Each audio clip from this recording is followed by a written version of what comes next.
പ്രധാനമന്ത്രി നരേന്ദ്രമോദി വിശ്വഗുരു ആണെന്നാണല്ലോ സംഘികൾ പറയുന്നത്. അതായത് സംഘികളുടെ മാത്രം ഗുരുവല്ല, ലോകത്തെ എല്ലാ ജനങ്ങളും മോദിയെ ഏറ്റവും വലിയ ഗുരുവായിട്ടാണ് കാണുന്നത് എന്നാണ് അവർ വർഷങ്ങളായി പ്രചരിപ്പിച്ചുകൊണ്ടിരുന്നത്. എന്നാൽ അതിന്റെ വാസ്തവം നേരെ മറിച്ചാണെന്ന് വിവേകമുള്ള എല്ലാവർക്കും അറിയാം. ഇപ്പോൾ ടൈം മാഗസിന്റെ ലോകത്തിലെ ഏറ്റവും സ്വാധീനമുള്ള 100 വ്യക്തികളുടെ ഏറ്റവും പുതിയ ലിസ്റ്റ് പുറത്തുവിട്ടിരിക്കുകയാണ്. ഈ 100 വ്യക്തികളുടെ ലിസ്റ്റിൽ വിശ്വഗുരു ഇല്ല എന്ന് മാത്രമല്ല, ഇന്ത്യയിൽ നിന്നുള്ള ഒരു വ്യക്തിയെ പോലും പൊടി പോലുമില്ല കണ്ടുപിടിക്കാൻ എന്നുള്ളതാണ് യാഥാർത്ഥ്യം. 2004 മുതലാണ് ടൈം മാഗസിൻ ലോകത്തിലെ ഏറ്റവും സ്വാധീനമുള്ള 100 വ്യക്തികളുടെ ലിസ്റ്റ് പുറത്തുവിടുന്നത്. അന്ന് മുതൽ എല്ലാ വർഷവും ഇന്ത്യക്കാരായ ഒരാളെങ്കിലും ഈ ഏറ്റവും സ്വാധീനമുള്ള 100 വ്യക്തികളുടെ ലിസ്റ്റിൽ സ്ഥാനം പിടിച്ചിരുന്നു. എന്നാൽ ഈ 2025 ലോകത്തിലെ ഏറ്റവും സ്വാധീനമുള്ള 100 വ്യക്തികളുടെ ലിസ്റ്റ് ചരിത്രം കുറിച്ചിരിക്കുകയാണ്. മന്ദഭക്തരുടെ വിശ്വഗുരു ആ ലിസ്റ്റിൽ ഇല്ല എന്ന് മാത്രമല്ല, വിശ്വഗുരുവിന്റെ നോൺ ബയോളജിക്കൽ ഇന്ത്യയിൽ നിന്നുള്ള ഒരാൾ പോലും ലോകത്തിലെ ഏറ്റവും സ്വാധീനമുള്ള 100 വ്യക്തികളുടെ ലിസ്റ്റിൽ സ്ഥാനം പിടിച്ചില്ല എന്ന് പറഞ്ഞാൽ മോദിയുടെ കീഴിലുള്ള ഇന്ത്യയുടെ പതനം എത്ര വലുതാണ് എന്ന് ആലോചിച്ച് നോക്കണം. ലോകത്തിലെ ഏറ്റവും വേഗത്തിൽ വളർന്ന സാമ്പത്തിക വ്യവസ്ഥയാണ് ഇന്ത്യയുടേത് എന്നാണ് മോദിയും കൂട്ടരും പറഞ്ഞുകൊണ്ടിരിക്കുന്നത്. അതുപോലെ ലോകത്തിൽ ഇന്ത്യയുടെ സ്വാധീനം മോദിയുടെ കീഴിൽ ദിനം പ്രതി കുതിച്ചുയർന്നുകൊണ്ടിരിക്കുകയാണെന്നാണ്. എന്നാൽ ഇതെല്ലാം വിവേകമില്ലാത്ത മന്ദഭക്തരെ കബളിപ്പിക്കാനുള്ള വെറും ഫേക്ക് പ്രചാരണങ്ങൾ മാത്രമാണ് എന്ന് എല്ലാവർക്കും അറിയാം. അതിന്റെ മറ്റൊരു തെളിവാണ് ടൈം മാഗസിന്റെ ഈ ലിസ്റ്റിൽ പേരിന് പോലും ഒരു ഇന്ത്യക്കാരനോ ഇന്ത്യക്കാരിയോ പോലും ഇല്ലാത്തത്. അതും 21 വർഷത്തിൽ ആദ്യമായാണ് ഇങ്ങനെ ഒരു ദൗർഭാഗ്യം ഇന്ത്യക്ക് ഉണ്ടാവുന്നത്. ഇത് വ്യക്തമാക്കുന്നത് മോദിയുടെ കീഴിൽ ഇന്ത്യയുടെ പ്രസക്തി അതിവേഗം ഇല്ലാതായിക്കൊണ്ടിരിക്കുകയാണ് എന്നാണ്. ഓർക്കണം, ലോക ജനസംഖ്യയുടെ 20% ഒരു രാജ്യത്തെ ഒരാൾ പോലും ഈ ലിസ്റ്റിൽ ഇല്ല എന്ന്. ഈ ലിസ്റ്റിൽ മാത്രമല്ല, ദാരിദ്ര്യത്തിന്റെ ഇൻഡെക്സിലും പാസ്പോർട്ടിന്റെ ഇൻഡെക്സിലും ജനാധിപത്യത്തിന്റെ ഇൻഡെക്സിലും പ്രസ് ഫ്രീഡം ഇൻഡെക്സിലും ഹ്യൂമൻ ഡെവലപ്മെന്റ് ഇൻഡെക്സിലും എന്നുവേണ്ട എല്ലാ മേഖലയിലും കഴിഞ്ഞ 11 വർഷമായി ഇന്ത്യയുടെ സ്ഥാനം കുത്തനെ ഇടിഞ്ഞുകൊണ്ടിരിക്കുകയാണ്. ഇതിന് കാരണം കഴിഞ്ഞ 11 വർഷമായി ഭരിക്കുന്ന നരേന്ദ്രമോദിയും കൂട്ടരും ആണ് എന്നുള്ളതിൽ യാതൊരു സംശയവും വേണ്ട. അതിൽ ലോകത്തിലെ 5ാമത്തെ സാമ്പത്തിക ശക്തി ആയിട്ട് പോലും എല്ലാ മേഖലയിലും ഇന്ത്യ കുത്തനെ താഴോട്ട് പോവുക എന്ന് പറഞ്ഞാൽ എത്ര വലിയ ഗതികേടാണ് എന്ന് ഓർക്കണം. ഇതെല്ലാം സോറോസും അമേരിക്കൻ ഡീപ് സ്റ്റേറ്റും ചൈനയും പാകിസ്ഥാനും ചേർന്ന് ഇന്ത്യക്കെതിരെ നടത്തുന്ന വലിയ ഗൂഢാലോചനയാണ് എന്ന് പറയാൻ തലയിൽ ആൾതാമസമില്ലാത്ത സംഖ്യകൾക്ക് ഒരു നാണവും ഉണ്ടാവില്ല എന്നറിയാം. മന്ദഭക്തരുടെ വിചാരം നോൺ ബയോളജിക്കൽ മോദിയുടെ കീഴിൽ ഇന്ത്യ കുത്തനെ കുതിച്ചുകൊണ്ടിരിക്കുന്നതിനാൽ അതിൽ വിറളി പൂണ്ട പാശ്ചാത്യ ലോകവും ചൈനയും എല്ലാം കൂടി നോൺ ബയോളജിക്കൽ മോദിക്കെതിരെ വലിയ ഗൂഢാലോചന നടത്തുകയാണ് എന്നാണ്. ശരിക്കും അങ്ങനെ വിശ്വസിക്കുന്നവരാണ് മന്ദഭക്തർ എല്ലാവരും എന്നുള്ളത് ആരെയും അത്ഭുതപ്പെടുത്തില്ല. ഇതിൽ ഏറ്റവും മാനക്കേടുണ്ടാക്കുന്ന കാര്യം എന്താണെന്ന് വെച്ചാൽ, വളരെ ചെറിയ രാജ്യമായ ഇന്ത്യയുടെ അയൽരാജ്യമായ ബംഗ്ലാദേശിന്റെ ചീഫ് അഡ്വൈസർ മുഹമ്മദ് യൂനിസ് പോലും ഈ ലിസ്റ്റിൽ ഇടം പിടിച്ചപ്പോഴാണ് മന്ദഭക്തരുടെ ദൈവത്തിന് ഇതിൽ ഒരു സ്ഥാനവും ലഭിക്കാത്തത്. ഇന്ത്യ ടുഡേയുടെ ഈ വാർത്തയിൽ പറഞ്ഞിരിക്കുന്നത് കണ്ടോ? ട്രംപ്, മസ്ക്, യൂനിസ് എന്നിവരൊക്കെ ടൈം മാഗസിന്റെ ലോകത്തിലെ 100 സ്വാധീന ശക്തിയുള്ള ആളുകളുടെ ലിസ്റ്റിൽ സ്ഥാനം പിടിച്ചിരിക്കുന്നു.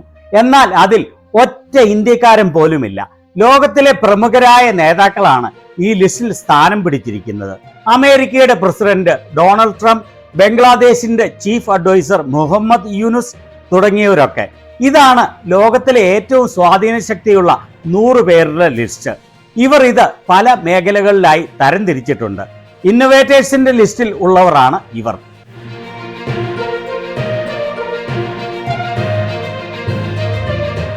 ടൈറ്റൻസ് ലിസ്റ്റിൽ ഉള്ളവരാണ് ഇവർ എല്ലാം.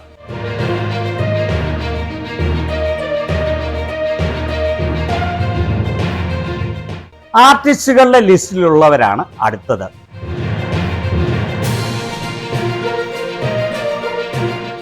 ഐക്കൺസിന്റെ ലിസ്റ്റിൽ ഉള്ളവരാണ് ഇവരൊക്കെ. നേതാക്കളുടെ ലിസ്റ്റിൽ ഉള്ളവരാണ് അടുത്തത്. ഇതിൽ UK prime minister Keir Starmer, American president Donald Trump, മെക്സിക്കോയുടെ പ്രസിഡന്റ് ക്ലൗഡിയ ഷൈൻബാം, ബംഗ്ലാദേശിന്റെ മുഹമ്മദ് യൂനിസ്, വെനിസ്വേലയുടെ Maria Corina Machado, Elon Musk, Vertex ഫാർമസ്യൂട്ടിക്കൽസിന്റെ സിഇഒ, ഇന്ത്യൻ വംശജയായ Reshma Kewalramani, Argentinian president Javier Milei തുടങ്ങിയവരൊക്കെ ഇടം പിടിച്ചിരിക്കുന്നു.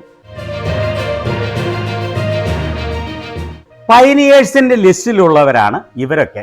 നിങ്ങൾ ശ്രദ്ധിച്ചു കാണണം, വളരെയേറെ ചൈനക്കാർ ഈ ലിസ്റ്റിൽ ഇടം പിടിച്ചിട്ടുണ്ട് എന്ന്. അപ്പോൾ തന്നെ സംഘികളെ പറഞ്ഞ് ആശ്വസിച്ചുകൊള്ളൂ, ഇത് ചൈനയും സോറോസും അമേരിക്കൻ ഡീപ് സ്റ്റേറ്റും ചേർന്ന് തയ്യാറാക്കിയ ലിസ്റ്റാണെന്ന്. ഓർക്കണം, താരതമ്യേന ചെറിയ രാജ്യങ്ങളായ വെനിസ്വേലയിൽ നിന്നുള്ള നേതാവും മെക്സിക്കോയുടെ പ്രസിഡന്റും അർജന്റീനയുടെ പ്രസിഡന്റും ഈ ലിസ്റ്റിൽ സ്ഥാനം പിടിച്ചപ്പോൾ വിശ്വഗുരുവിന്റെ പൊടി പോലുമില്ല ഇതിൽ കണ്ടുപിടിക്കാൻ. ഇനി വിശ്വഗുരു ഇല്ലെങ്കിൽ പോകട്ടെ, വിശ്വഗുരുവിന്റെ നാട്ടിൽ നിന്നുള്ള ആരെങ്കിലും ഉണ്ടായിരുന്നെങ്കിൽ അങ്ങനെയെങ്കിലും ആശ്വസിക്കാമായിരുന്നു. മോദി ഈ ലിസ്റ്റിൽ മുൻപ് പല പ്രാവശ്യം സ്ഥാനം പിടിച്ചിട്ടുള്ളതാണ്. കാരണം അന്ന് PR വർക്ക് കൊണ്ട് പലരും ഒരുപക്ഷെ വിശ്വസിച്ചു കാണുമായിരിക്കും മോദി ഇന്ത്യയിൽ വലിയ മാറ്റങ്ങൾ കൊണ്ടുവരുമെന്ന്. എന്നാൽ ഈ 2025 ആയപ്പോഴേക്കും ലോക ചിത്രത്തിൽ നിന്ന് തന്നെ മോദി പരിപൂർണമായി അപ്രത്യക്ഷമായിരിക്കുകയാണ്. ലോകം മുഴുവൻ സത്യം മനസ്സിലാക്കിയിരിക്കുന്നു എന്ന് സാരം.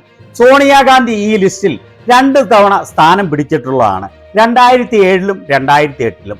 ഓർക്കണം, സോണിയാഗാന്ധി ഇന്ത്യയുടെ പ്രധാനമന്ത്രിയോ പ്രധാന സ്ഥാനങ്ങൾ എന്തെങ്കിലും വഹിച്ചിരുന്ന ആളോ ആയിരുന്നില്ല എന്ന്. കോൺഗ്രസ് എന്ന പാർട്ടിയുടെ പ്രസിഡന്റ് മാത്രമായിരുന്നു അവർ. അങ്ങനെയുള്ള സാഹചര്യത്തിലും 3-ാം തവണയും അധികാരത്തിലെത്തിയ മോദിക്ക് ഈ ലിസ്റ്റിൽ സ്ഥാനം പിടിക്കാൻ കഴിഞ്ഞില്ല.